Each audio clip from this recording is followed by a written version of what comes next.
Assalamualaikum warahmatullahi wabarakatuh.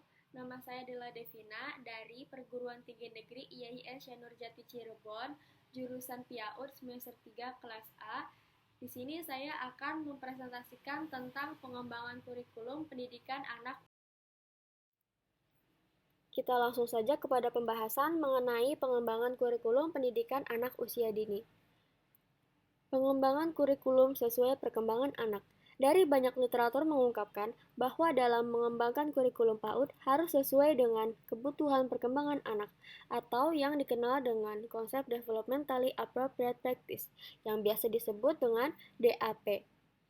National Association for the Education of Young Children atau yang disingkat menjadi NAEYC mengemukakan bahwa kurikulum PAUD harus sesuai dengan perkembangan anak, yang tentunya berdasarkan pada teori, penelitian, dan pengalaman yang diketahui mengenai bagaimana anak berkembang dan belajar. Selanjutnya kita akan membahas tentang hakikat Developmentally Appropriate Practice. Poin pertama, kita akan membahas tentang konsep dari DAP. Konsep dari DAP ini menurut Jackman sudah diperkenalkan lebih dari 20 tahun yang lalu oleh National Association for the Education of Young Children. DAP merupakan program untuk melayani anak-anak dari lahir sampai dengan 8 tahun dan keluarganya. DAP sendiri adalah desain pengembangan kurikulum yang mengacu pada ilmu pendidikan yang menyepakati perlunya disesuaikan dengan tahapan perkembangan anak. Konsep DAP yang pertama adalah kesesuaian dengan usia atau age appropriateness. Praktik yang sesuai dengan perkembangan usia anak adalah praktik pendidikan yang dikembangkan berdasarkan pada teori yang menempatkan tahapan perkembangan manusia secara universal atau secara keseluruhan, khususnya aplikasi pada kehidupan 8 tahun pertama. Yang kedua, kesesuaian dengan individu anak atau individual appropriateness. Praktik yang sesuai dengan individu anak adalah praktik pendidikan yang selaras dengan pola pertumbuhan dan perkembangan setiap anak secara personal, termasuk sesuai dengan kekuatan gaya belajar, minat, pengalaman, dan potensi anak secara keseluruhan. Yang ketiga, kesesuaian dengan sosial dan budaya anak atau social and cultural appropriateness. Praktik yang sesuai dengan budaya kehidupan anak mengakui bahwa anak berasal dari suatu keluarga dan masyarakat yang memiliki budaya masing-masing dalam kehidupannya. Hal ini memberikan arahan terhadap pendidik sebagai pengembang kurikulum agar program dan praktik pendidikannya selaras dengan konteks sosial dan budaya kehidupan sehari-hari anak. Poin kedua, kita akan membahas tentang prinsip-prinsip pengembangan DAP. Prinsip yang pertama yaitu menciptakan komunitas peduli terhadap anak.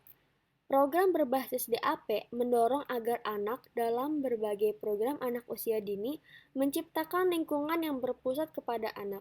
Semua program harus mendukung dan bernilai juga bagi semua anak tanpa memandang usia, kemampuan, jenis kelamin, ras, dan latar belakang etnis. Yang kedua, mengajarkan untuk memperkaya perkembangan dan belajar anak. Mengajar mengacu pada berbagai teori yang memberikan landasan bagaimana anak usia dini belajar. Mengajar anak usia dini ini berbeda dengan mengajar anak-anak yang sudah dewasa. Kemudian yang ketiga, merancang kurikulum untuk mencapai tujuan penting. DAP cenderung difokuskan pada bagaimana mengembangkan kurikulum yang mampu mencapai tujuan penting, terutama dalam menstimuli seluruh potensi perkembangan anak. Kurikulum didasarkan pada tujuan yang ditetapkan untuk anak-anak belajar yang dapat mengartikulasikan bagaimana belajar yang potensial untuk perkembangan fisik, bahasa, kognisi, dan pengalaman sosial emosional yang diperlukan anak. Selanjutnya yang keempat, membangun hubungan timbal balik dengan keluarga anak. Membangun hubungan timbal balik dengan keluarga menjadi program DAP sehingga petunjuk praktisnya DAP memberikan gambaran bagaimana pendidik mengembangkan hubungan yang kolaboratif dengan keluarga yang mempromosikan rasa kemitraan berdasarkan saling membutuhkan, pengertian, dan selalu melalui negosiasi. Yang terakhir, menilai perkembangan dan belajar anak. Untuk menilai perkembangan dan bagaimana anak usia dini belajar, pengamatan merupakan elemen kunci. Di samping itu, banyak model penilaian yang dapat diikuti oleh pendidik sehingga melalui penilaian ini pendidik mendapatkan gambaran yang menyeluruh tentang perkembangan anak dalam semua aspeknya. Prinsip DAP secara menyeluruh menurut Miller. Yang pertama, pendidik mengembangkan hubungan yang hangat dan peduli terhadap anak. Yang kedua, pendidik mengakui perilaku positif anak-anak, alasan anak, dan melakukan misbehaviors mereka sebagai kesempatan belajar untuk membantu anak-anak belajar mengelola emosi dan perilaku mereka. Yang ketiga, program difokuskan untuk whole child yang meliputi semua aspek perkembangan anak, yaitu estetika, emosional, kognitif, bahasa, sosial, dan kebutuhan fisiknya. Keempat, program melayani kebutuhan belajar semua anak.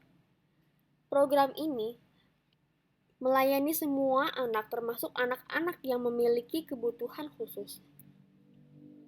Yang kelima, memberdayakan lingkungan indoor and outdoor yang aman dan menstimuli, yang secara rutin menjadi lingkungan yang sesuai dengan kebutuhan anak-anak. Yang ketujuh, anak-anak memiliki banyak kesempatan untuk belajar dengan hands-on activities yang relevan dan bermakna bagi mereka. Yang ketujuh, anak-anak adalah pengambil keputusan dalam aktivitas belajarnya. Mereka memiliki banyak kesempatan untuk memulai kegiatan dan membuat pilihan tentang apa dan bagaimana mereka akan belajar. Yang kedelapan, anak-anak memiliki kesempatan untuk bermain sepanjang hari. Selanjutnya, yang kesembilan, pendidikan intensional dalam mengajarnya. Pendidik intensional dalam mengajarnya, maksudnya pendidik memiliki tujuan khusus dalam pikirannya agar anak belajar dan pendidik menggunakan strategi pembelajaran yang relevan dan mencapai tujuan tersebut.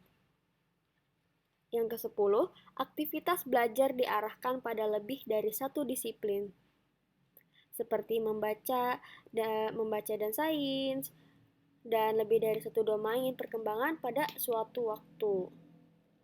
Yang ke-11, asesmen berlangsung terus-menerus sepanjang hari dan mengarah pada semua domain perkembangan. Pendidik mengumpulkan informasi penting apa yang anak-anak tahu dan dapat dilakukan melalui pengamatan dan catatan dengan mengumpulkan sampel kerja dan dengan mengundang anak-anak untuk mendokumentasikan pekerjaan mereka sendiri. Selanjutnya, yang terakhir, pendidik membangun hubungan dua arah yang positif dengan keluarga dan anak-anaknya. Cukup sekian dari saya. Terima kasih atas perhatiannya. Kurang lebihnya mohon maaf. Wassalamualaikum warahmatullahi wabarakatuh.